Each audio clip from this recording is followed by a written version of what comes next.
Ողջույն, շնորհակալություն, որ միացել եք մեր հաղորդմանը, մեզ սպասում է հետաքրքիր ճանապարհորդություն աստվածաշնչյան հիմունքներով, առաջարկում եմ շարունակենք քայլել այսօր երազների և տեսիլքների հետքերով,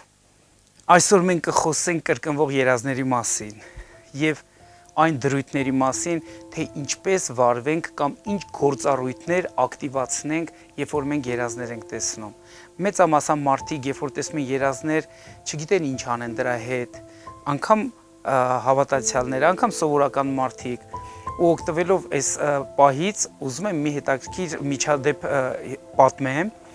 Մեկ անգամ այսպիսի դեպք տեղի ունեցավ, ես գտնվում եմ մի տանը, մեր հարազատների տանը, ու իմ հարազատների երեխաները երազներ են պատմում։ Իրանք չգիտեն, որ ես երազների մասին հասկացողություն ունեմ, ու իրանք պատմում են իրանց երազները, ու բոլորը վախվորած են, իրանց կորցրած են, շփոթված են, ու երբ որ այդ երազները պատմեցին, վերջացրեցին, ես իրանց հարց տվեցի, ասեցի, իսկ որտեղից եք այդ մեկնաբանությունները դուք վերցրել, իրանք ասեցին, որ երազահաններից ենք վերցրել այդ մեկնաբանությունները, ասեցի շատ լավ, եկեք ես հիմա ձեր երազները մեկնաբանեմ, դուք ինքներ կողնորոշեք և կորոշեք, ում լսեք, ում չլսեք,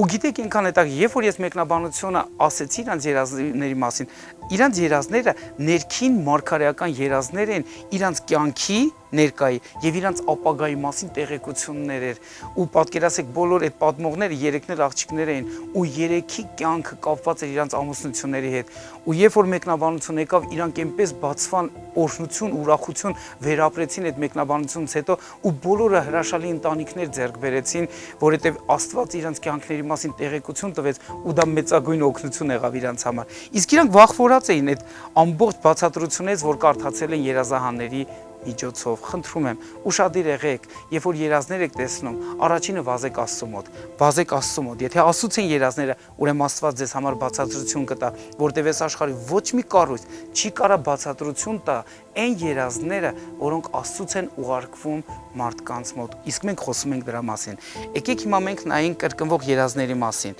Մենք կրկնվող երազների մասին հանդիպում ենք Հովսեփի պատմության մեջ, հենց Փարավոնի կյանքում, Փարավոնը ինչպես ղեկավար, ինչպես թագավոր, ինչպես մի ամբողջ կայսրության հեղինակություն, Աստված նրան երազներ է տալիս, կրկնվող երազներ է տալիս ապագայի մասին և ներկայի մասին, ու մենք տեսնում ենք, որ դրանք նույնպես իրանցից ներկայացնում են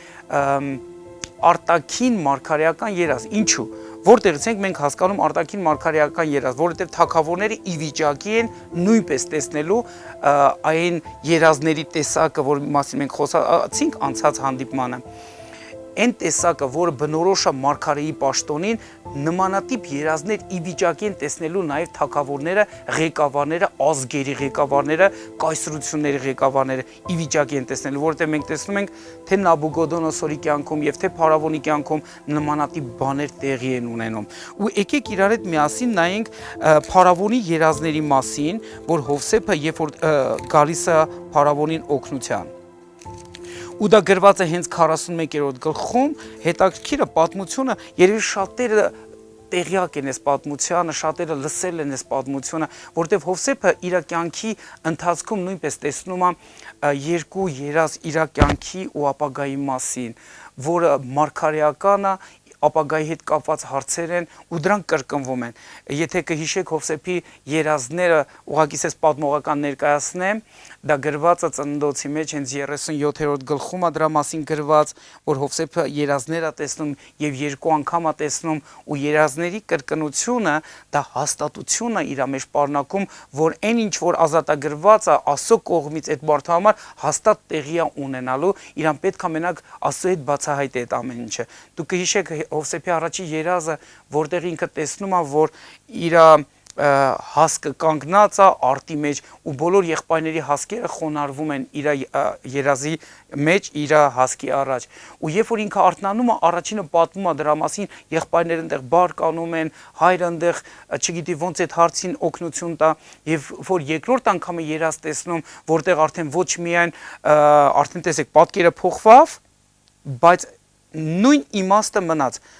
Հովսեփի աստղնա, 11 աստղերը խոնարհվում են եւ արեգակը եւ լույսինը նույնպես խոնարհվում են ու Հովսեփը հլնում է պատմում իմ աստղը եւ ձեր աստղերը խոնարհվեցին եւ արեգակը եւ լույսինը նույնպես խոնարհվեց ու երբ որ ինքը պատմում է ասես թե սովորական մի բան պատմես ճիշտ է սովորական ինչ որ մի տեսած երազ էր բայց համ եղբայրները հասկացան որ իր մասին է համ հայրը հասկացավ համ մայրը հասկացավ իր մասին է այդ ամեն ինչը ու ինչ է ասում հայրը ասում է ինչ ես ինչ երազներ ես տեսում ինչը ես պետքա գամ քո առաջ խոնարհվեմ բայց հայրը ասում է այդ ամեն ինչը պահեց իր ներսում տեսեք երկու երազ կրկնվող երազ իմաստով նույնն էր բայց սյուժեներով տարբեր էր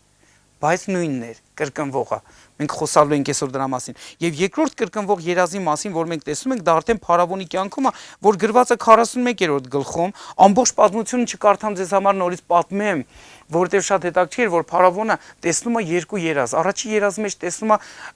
պարարտ հասկեր որ բարձրանում են հետո նիհար հասկեր որ հլնում են ու կուլ են տալի պարարտ հասկերին հետո երկրորդ անգամը երազ տեսնում որտեղ պարարտ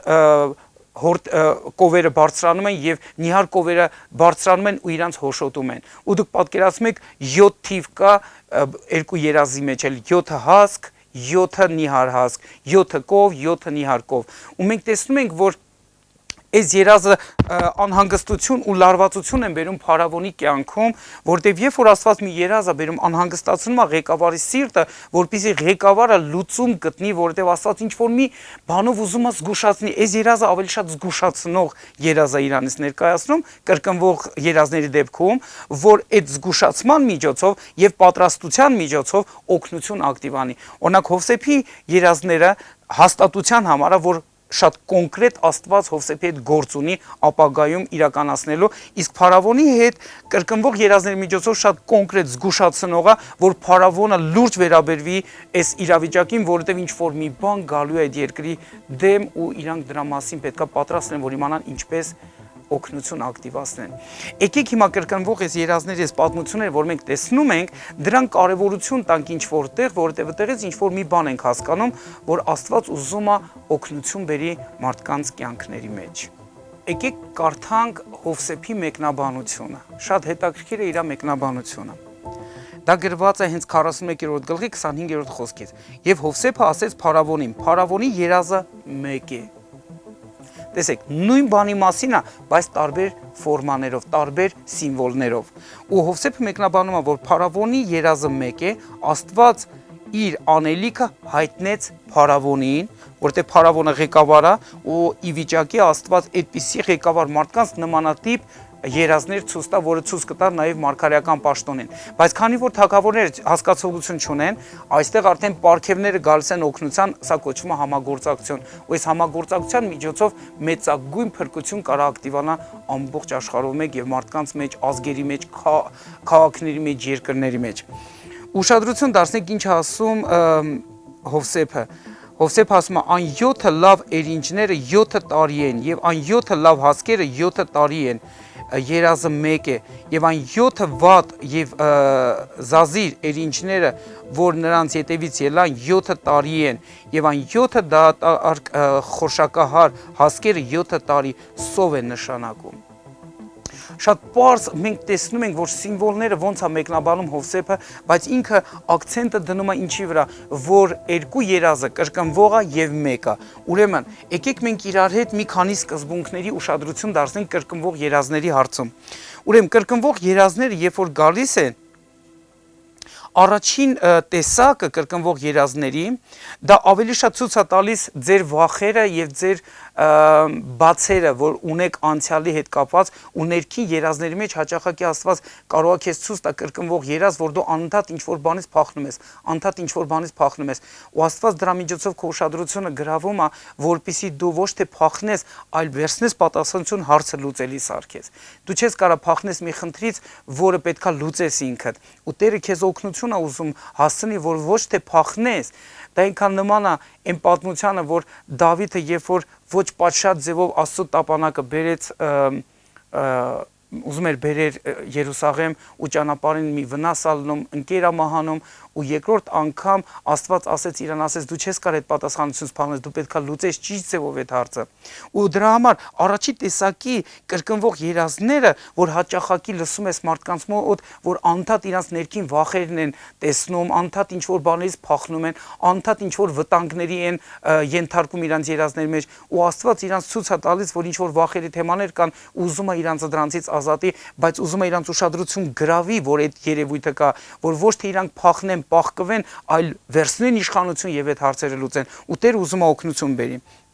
Այսի առաջի տեսակի կրկնվող երազներն են իրանց բնույթով։ Երկրորդ տեսակի երազները իրանց բնույթով ավելի շատ ոնց որ տեղեկությունն է, որ Աստված բերում է հենց երազ տեսողների կյանքում, դա տեղեկությունն է իր անելիքների մասին, որ ուզում է Աստված հասցնի տվյալ մարդուն, որ այդ մարդը իմանա, թե Տերը իր կյանքի համար ինչ ծրագրեր, նպատակներ ունի, ու դրա համար կրկնվում է ինչ որ բաներ այդ մարդու կյանքում։ Օրինակ, վերցնենք Հովսեփի օրինակը, որ իր երազների մեջ ինքը բարձացված է եւ մյուսները ասես խոնարհված են։ Հարցը այդ խոնարհության մեջ չէր, հարցը որ Տերը իրան ուզում է հասկացնի, որ ես քեզ ուզում եմ բարձրացնեմ։ Դուք պատկերացնում եք կրկնվող երազի այս երկրորդ տեսակը ավելի շատ սրան է վերաբերվում, որ Տերը ուզում է քեզ բարձրացնի։ Եվ երրորդ տեսակի կրկնվող երազները ավելի շատ խոսում են այն լավագույն երազանքների ու կարողությունների մասին, որ դու վաղեմի ունեցել ես քո կյանքում, ու Աստված ուզում է դրանք կյանքի կոչի ու քեզի տեղեկություն է բերում դրա մասին, որպեսզի այդ օգնությունը իրականացնի։ Ու ելի մենք կարանք ստեղ հասկանանք Հովսեփի երազի, որ Աստված իրան ցույց է տալի այդ ամեն ինչը, Հովսեփը հասար հավեսով է պատմում այդ երազը, որտեղ ինքը հետաքրքրված էր երևի իր շուրջ ոնց են խոնարհվում, երևի դրանով էր տարված, որովհետև ամբողջ խորությունը չէր հասկանում, բայց երբ որ հասկացավ խորությունը, երբ որ եկավ դրա ժամանակները, այն ժամանակ ինքը հազար հավեսով կարողացավ օգնություն ու օրհնություն լինի իր հայրական ընտանիքի համար, ու թեկուզ եւ նրանք խոնարհվեցին իր առաջ ինչպես ղեկավարի, պատմությունը այսպես ցույց է տալիս։ Ուրեմն կրկնվող երազների մասին այս կարևոր բաներին ուզում եմ, որ դուք ուշադրություն դարձնեք, որ երբ որ կրկնվում են, Աստված ուզում է, որ հաստատ ինչ որ հարցեր, որ կան քո անցյալում, որոնցից դու փախնում ես, դրանք հաստատ լուծես, որովհետև Տերը զորություն ունի քեզ համար այդ հարցերը լուծելու։ Երկրորդ տեսակը կրկնվող երազների, Տերը ինչ որ մի բան ուզում է քեզ հասկացնի, որ դու դրա հետ ճիշտ վարվես, որ դրա մեջ պատրաստվես, որովհետև եթե Տերը քեզ կանչում է ինչ որ բանի մեջ, նա կուզենա, որ դու ընկալես ինչի մեջ է կանչում, որ կարողանաս։ Մեկ անգամ այսպիսի դեպք տեղի ունեցավ, ես մի օր Տիրոջը հարցնում էի, ասում էի, Հիսուս, հետաքրքիր է, ինչ եմ ես ապագայում անելու, ու Տերը շատ պարզ ասեց, ինչ եմ ես ապագայում անելու։ Նա ասեց կոնկրետ ինչ որ ժողովուրդների մասին, ու երբ որ ես լսեցի ու նորից կրկնակի հարց տվեցի իրան, ասեցի, իրոք դու նկատի ունես ինչ որ ասում ես, ու ես երկրորդ անգամ լսում եմ նույն հարցը, պատասխանը, ասեցի այդ դեպքում պատրաստի ինձ այդ ամեն ինչի համար։ Երբ որ Տերը կրկնության միջոցով հասկացնում է քեզ ինչ որ մի բան, վկայություն է դա քո ներսում, որպեսզի դու իմանաս ինչ է Տերը ակնկալում, որ այդ հարցերին ընթացք տաս։ Եվ երրորդը մենք տեսնում ենք, որ քո լավագույն այն բաղձանքները կամ երազանքները, չէ՞ որ Աստված նաև մեր սրտի ցանկություններն է կատարում, ու Աստված քո սրտի մեջ մեծամեծ նպատակներ է ակտիվացնում, որ դու հազար հավեսով կարողանաս իրականացնես այդ ամենը։ Ուրեմն կրկնվող երազների մասին այսքանը,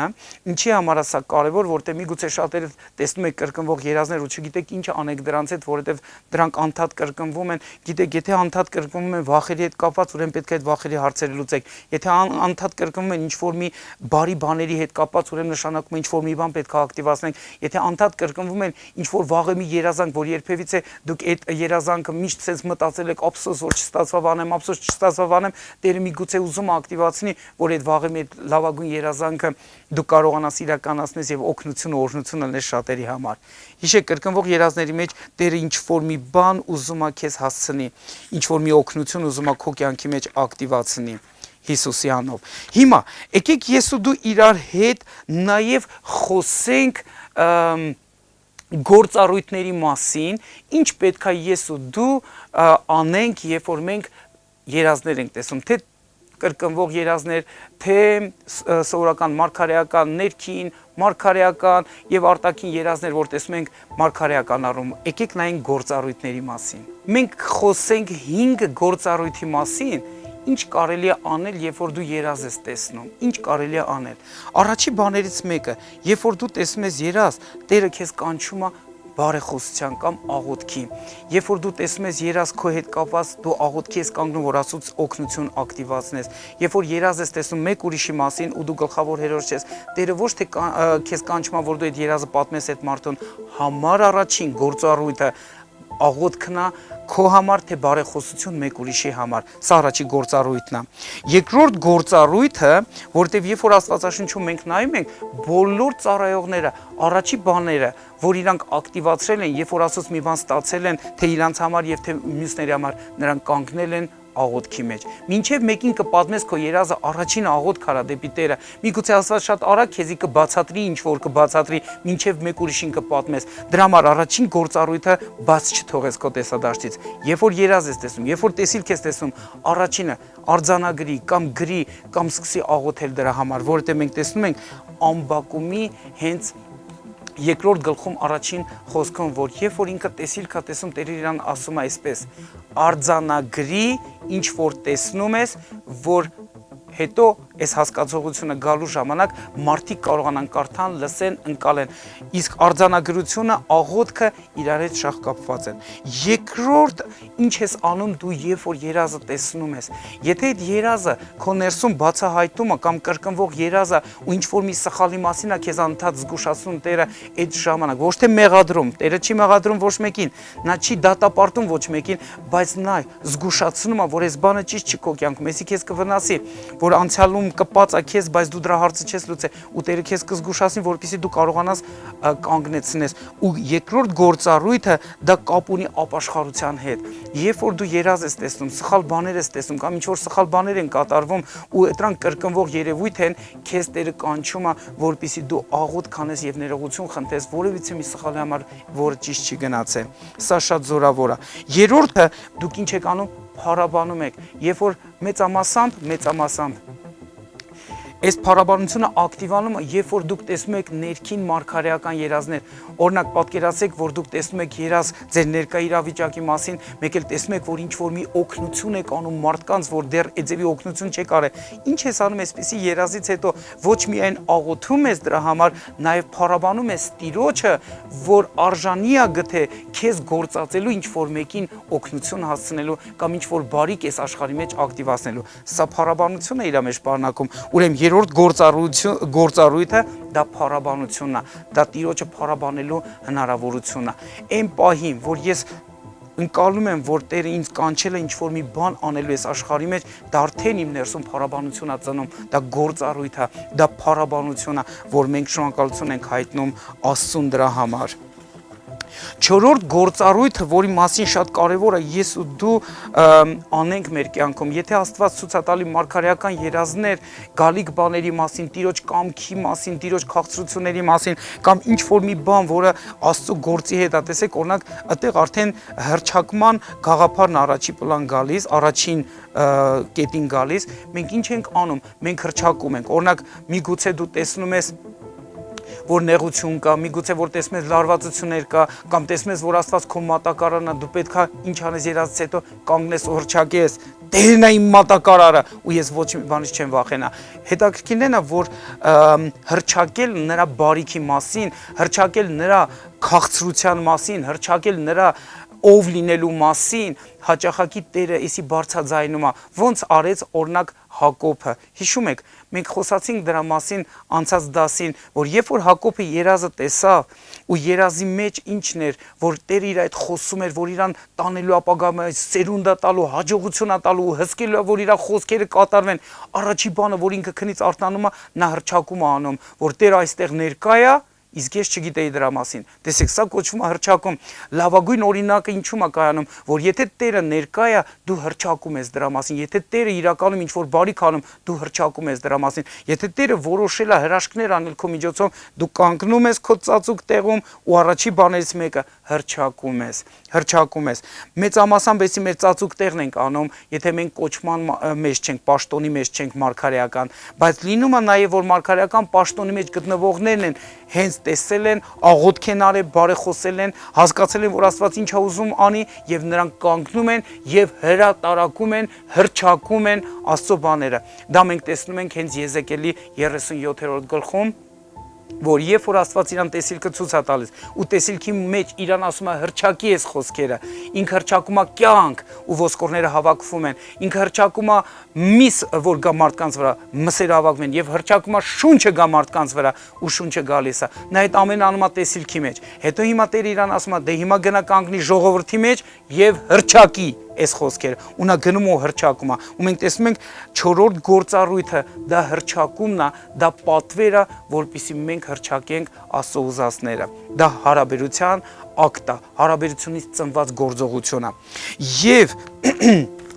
5-րդ գործառությունը մենք տեսնում ենք դա պահպանելու մեջ է, որովհետև երբ որ Հովսեփը պատմեց իր երազները իր աղբերներին, իր հորը ու աղբերներին, դրանից հետո ասում աղբերները մի քիչ նեղվեցին, հիասթափվան, սկսեցին ավելի ատել նրան, բայց գրված է հենց